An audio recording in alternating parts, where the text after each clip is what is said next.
Let's talk about centripetal motion.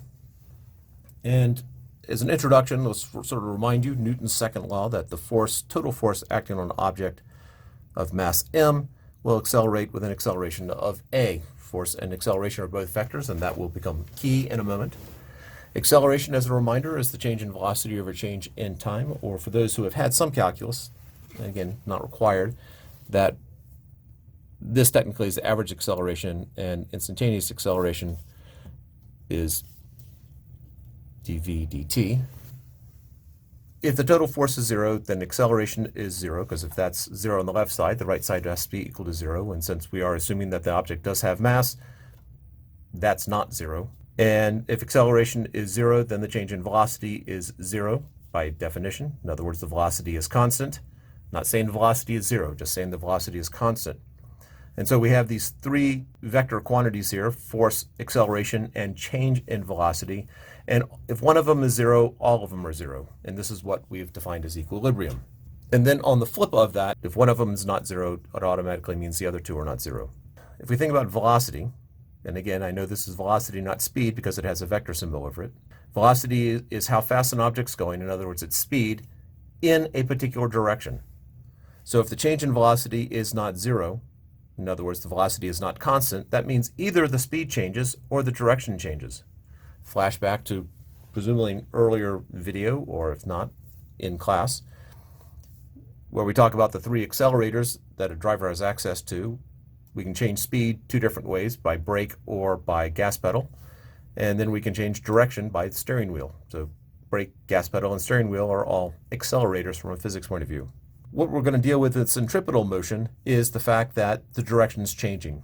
So usually in physics 110, we will assume the direction changes while the speed is not. There are a couple of times in which we'll have both happening, primarily dealing with orbital motion, since if it's traveling in an ellipse, we do have some speed and direction changes at the same time.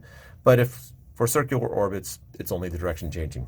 So if I have an object moving clockwise about some point, then at this point right here, the object's velocity is in that direction. At this point, the object's velocity is in that direction. At this point, the velocity of the object in that direction. So the direction is changing. It goes from pointing that way to pointing that way. And therefore, there must be some acceleration going on because the velocity changes.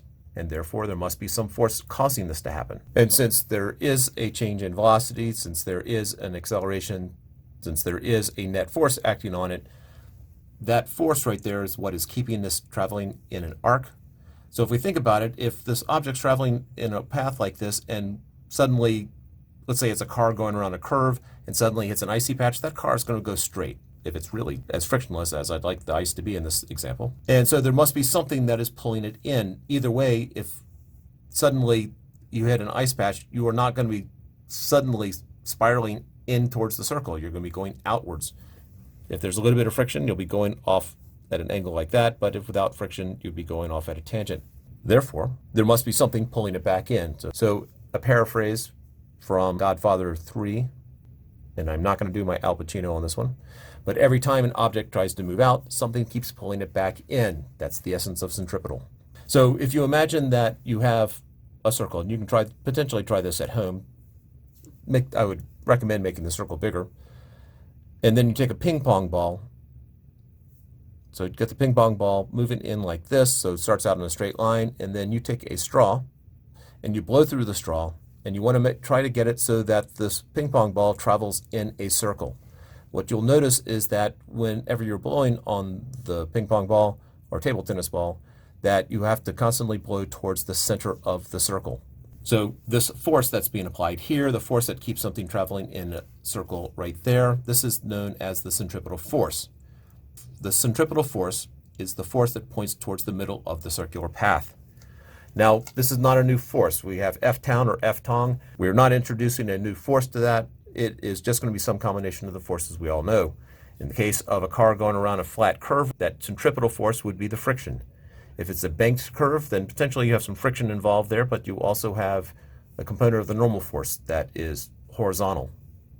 In the case over here, the centripetal force, well, this is not one that we've dealt with so far, but this would be, well, actually, in some sense, it is a normal force, but there's some air resistance going on there. So let's take a look at the other word that is often used here. There's centripetal, which is what we're talking about now. This is the one.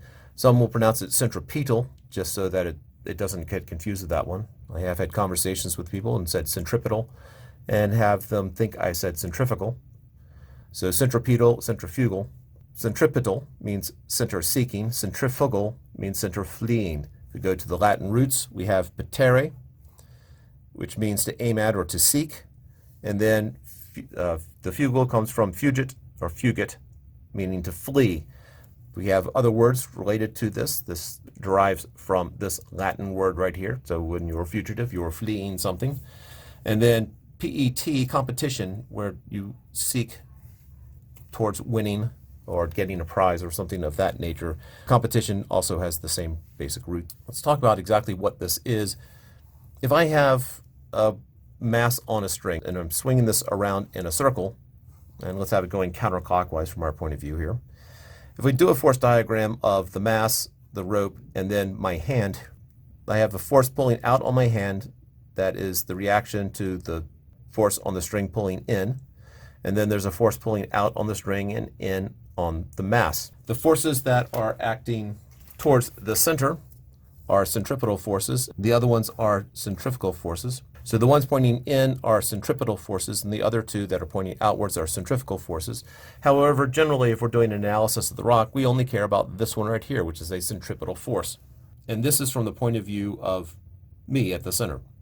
Now, we could also look at it from the point of view, or the reference frame, using the physics term, the reference frame of the rock, where the rock is standing still and everything else is spinning around it.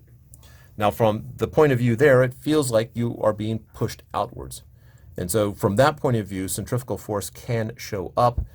It, however, is often misused, and so that's why we tend not to look at it that way. So this might be the last time that this word is ever used, and so you can sort of strike it from your vocabulary in some sense, in the fact that 99.9% of the time when people use this word, they're misusing it. And I say centrifuges should really be called centripetes, but I was not consulted. Let's get into some of the math of it. So imagine you're driving a car around a corner and think about what affects how fast you can take that corner. And there are three basic things: how fast you're driving, how tight of a turn you're going, because it does matter if you're going like this or you're doing that. That's a very tight turn there, and that's obviously less gradual. And then mass of the car itself. If you've got a load of stuff in the vehicle, then it's going to be a lot harder to take a turn or stop, or, as a matter of fact, any type of acceleration. The faster you're going, the harder it is to take it, and so that would increase the amount of force required to keep you from skidding. How tight of a turn, the tighter the turn, the smaller r is, the harder it is, and so they're sort of inversely proportional. As r gets smaller, the force required to keep you in that curve gets bigger, so that goes on the bottom. And so my centripetal acceleration is v squared over r. Not really explaining why it's squared there, but just recognize that as speed increases, so does the force required. And then as the mass increases, so does the force. Mass is not part of the acceleration. It is part of the force formula because F equals ma. Now, if you want more detail on why this is squared, there are other videos that I've done out there. I would recommend the non-calculus based, or you could go for the calculus based. That works just as well.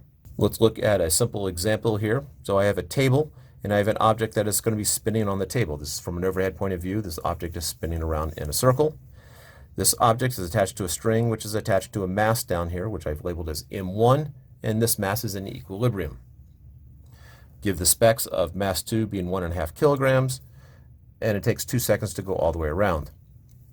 So the question is, what does mass 1 need to be in order for the radius of this curve to stay constant, for this, in other words, to maintain this centripetal motion? So the process here, it's circular motion, therefore it's a centripetal problem. We do a force diagram, and I have 3 forces acting on mass 2 here. I'm looking at it from the point of view when it's farthest right. So I guess if we're looking at it from this point of view over here, that when the mass 2 is at that spot. Then we have tension acting to the left, normal force up, and weight acting down. Notice this is imbalanced, and that is what is expected because, again, this is traveling in a circle, therefore there is acceleration, and therefore the forces are not balanced. And then mass 1, it is in equilibrium, it is balanced. I have tension acting up and the weight of it acting down. Since mass 1's in equilibrium, the force up equals the force down, or you can look at it from the F equals ma point of view, that force up minus force down is equal to 0, because acceleration is 0. But you end up with the tension is equal to the weight of mass 1, which is just m1g. Mass 2 is in vertical equilibrium because it's not moving up or down off the table. Again, vertical, for those who have a senior moment, vertical is up and down. And so the normal force is equal to weight 2. Those are the two forces acting on it. And that's equal to m2g, because that's what the weight is equal to. Horizontally, it's not in equilibrium, because otherwise it'd be kind of silly to have this problem in here right now. It is a centripetal motion problem. The centripetal force, well, we start out F equals ma, Newton's second law. Specifically, centripetal force is mass times centripetal acceleration, and it is mass 2, since that's the one in centripetal motion. We have tension is equal to m2 v squared over r, because that is the formula for centripetal acceleration. And then got to do one other thing before we plug and chug. First, we have to figure out the speed. Well, speed is distance over time.